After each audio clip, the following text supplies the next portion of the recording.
Trigonometry, Chapter 2, Acute Angles and Right Triangles, Section 1, Trigonometric Functions of Acute Angles, Video 2, Finding Trig Functions of an Acute Angle.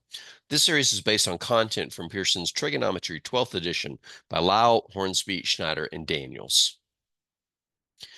In the previous video, we learned how to view trigonometric functions from a right triangle perspective, as opposed to a coordinate plane perspective. Specifically, for any acute angle theta in a right triangle with the adjacent side ADJ and opposite side OPP and hypotenuse HYP, we have sine of theta equals opposite over hypotenuse, cosine of theta equals adjacent over hypotenuse, tangent of theta equals opposite over adjacent, and the reciprocals, cosecant of theta equals hypotenuse over opposite, secant of theta equals hypotenuse over adjacent, and cotangent of theta equals adjacent over opposite. Because we're not on a coordinate plane, there's no such thing as standard position. These definitions depend solely on theta, not on the triangle's position or orientation. In this video, we'll look at an example of finding trig functions of an acute angle situated inside a right triangle. For example, consider the following right triangle. Find the values of all 6 trig functions of alpha. Notice we have alpha down in the corner. The hypotenuse is 25 and the opposite side is 7. Answer. We're given the lengths of the opposite sides and hypotenuse. Use the Pythagorean theorem to find the length of the adjacent side. That's pretty straightforward. Adjacent squared plus 7 squared equals 25. Square the 7 and the 25 to get 49 and 625. Subtract 49 from both sides to get adjacent squared equals 576. Take the square root of both sides, and the square root of 576 is exactly 24.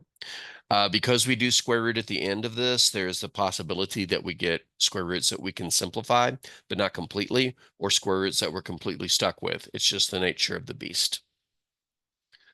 Now that we have all 3 sides, we can calculate the values of the trig functions. Here's their definitions. Replacing opposite with 7, adjacent with 24, and hypotenuse with 25, we get these answers. These are fairly straightforward. I don't think there's much need to dwell. Just know your definitions and understand who's opposite and who's adjacent. Let's try one more. Consider the following right triangle. Find the values of all 6 trig functions of beta. Notice our triangle's oriented differently, but it doesn't change who's opposite and who's adjacent and who's the hypotenuse. Relative to beta, what is the square root of 13? It's the adjacent side. What is the 7?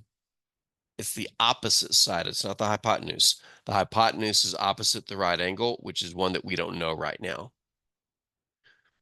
So kind of spoiled that. But here's how the given lengths are related to beta. Adjacent is square root of 13, opposite is 7. And using the Pythagorean theorem, we can find the hypotenuse by setting up the Pythagorean theorem. Square root of 13 squared plus 7 squared equals hypotenuse squared. Squaring both sides. Remember, the square cancels the square root on the 13. Combining the like terms and taking the square root of both sides to get that the hypotenuse is the square root of 62. Now, normally we would try to simplify the square root of 62, but if you tried, you would find it will not simplify, so we are stuck with the square root of 62. And using the definitions of our trig functions, substituting the correct values in the correct places, we get these 6 ratios.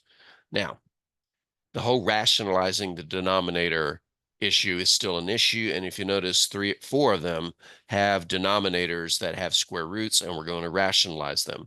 I'm not going through all the motions. I will describe them briefly. For sine and cosine, we would multiply both sides by the square root of 62 because that's what's in the denominator. And for tangent and secant, we would multiply both sides by the square root of 13 because that is what's in their denominators. If we do that correctly, we end up getting answers that look like this.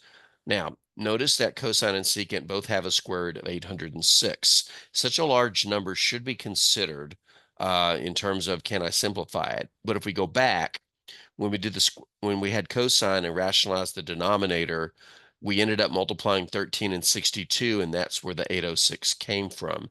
The reason that's important is since 806 was 62 times 13, but 62 is 2 times 31, So completely factored, 806 is 2 times 31 times 13.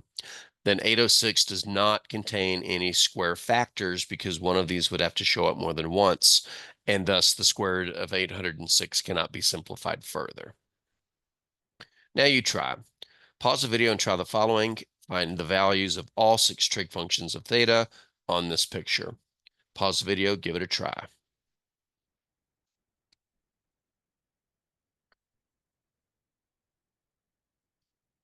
All right, fair warning, if you have not paused the video, here come the solutions in 3, 2, 1, solutions.